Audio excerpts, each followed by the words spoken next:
Margaret Ferrier. Mr Deputy Speaker, and I'd like to thank the Right Honourable Member for Bromsgrove for securing and opening today's debate. I'd also like to congratulate the Honourable Member for Stretford and Urmston on his fantastic maiden speech and look forward to hearing more of his contributions in the Chamber in the future. It's a great privilege to speak in this debate marking Holocaust Memorial Day 2023.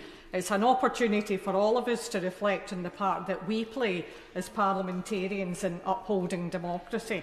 I would like to place on record my thanks to the Holocaust Educational Trust and the important work that they do in educating the public on the horrors of the Holocaust and other genocides.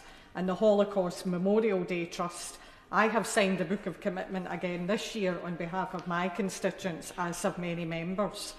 I would also like to pay tribute to Holocaust survivor Ziggy Schipper, who recently passed away sadly on his 93rd birthday, and I'd like to express my condolences to his family. Each year's theme gives us pause for thought, and perhaps none more so than this year's ordinary people. It is ordinary people who stood by and allowed the Holocaust and other genocides to happen, taken in by propaganda or too frightened to speak up. They share some degree of responsibility.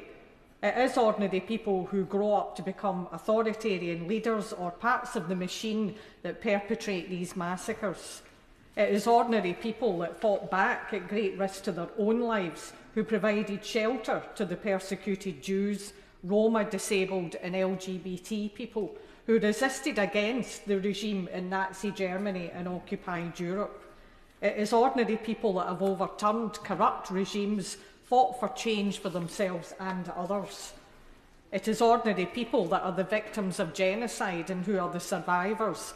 Nothing sets apart victims from survivors other than some chanceful set of unique circumstances that allowed them to survive or unfortunately put them directly in harm's way. Too many stories and names are lost to the passage of time. All of these seemingly small personal stories from those that experienced the persecution or tried to resist make one larger picture when they are pieced together. Those small pieces are meaningful, the stories of lives that were lived or stolen. They are just as important as the whole, and the whole is what we look to when we remind ourselves why we cannot be complacent and we cannot allow history to repeat itself. It is some of these lesser-known stories of ordinary people I want to speak to today. Two women who ended up in Rutherglen in my constituency at some point in their lives.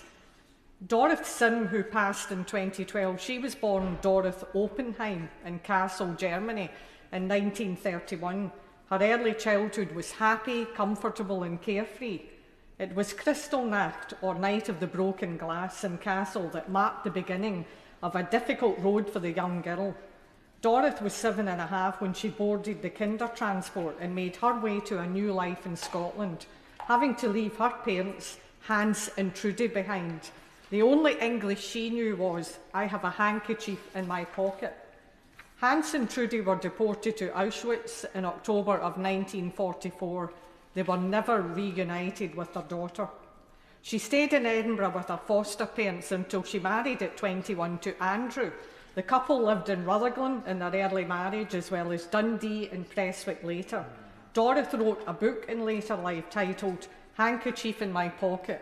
It was very important to her that future generations of children understood what she and so many children like her had been through. Rita Strassman, later McNeill, was another Rutherglen resident that arrived in Scotland with the Kindertransport. She was born in 1930 in Hanover and was just 9 when she was arrested by Nazis alongside her mother. She was able to escape with the help of her aunt, but unfortunately her mother was left behind. It was the last time Rita saw her. Years later, she was given a small booklet she forgets from where that informed her of her mother's fate. Shot as she was marched with other victims to Riga from the concentration camp she had been taken to. Rita said she didn't do well at school, no doubt the trauma of leaving her mother behind en route to a concentration camp had deeply affected her. She worked in a bank after school and later as a receptionist for her husband's medical practice. Rita and Dorrith were friends. They both would go to meetings as adults to connect with others that had come to Scotland on the Kinder transport. They both described feeling Scottish, but Rita said, "Still German blood in my veins, Jewish German blood in my veins." It is clear that those early traumatic experiences shaped them and can never be erased. They were two ordinary women who had experienced something so unthinkable, so out of the ordinary to us here today. I'm sure many of us have ordinary men and women within our constituencies with a deeply personal connection to the Holocaust or other campaigns of persecution. The men and women that fought for today's freedoms, while inspirational and brave, of course, were ordinary people. We as ordinary people too must continue to uphold those values. Mr Deputy Speaker, we cannot allow the seeds of hatred to spread and grow. There will be always those that perpetrate hatred. Each one of us must take seriously our responsibility to call hatred out wherever we may see it and show that we will not tolerate it. Thank you, Mr Deputy Speaker. I feel immensely privileged to be called to take part in what has been an outstanding debate this afternoon.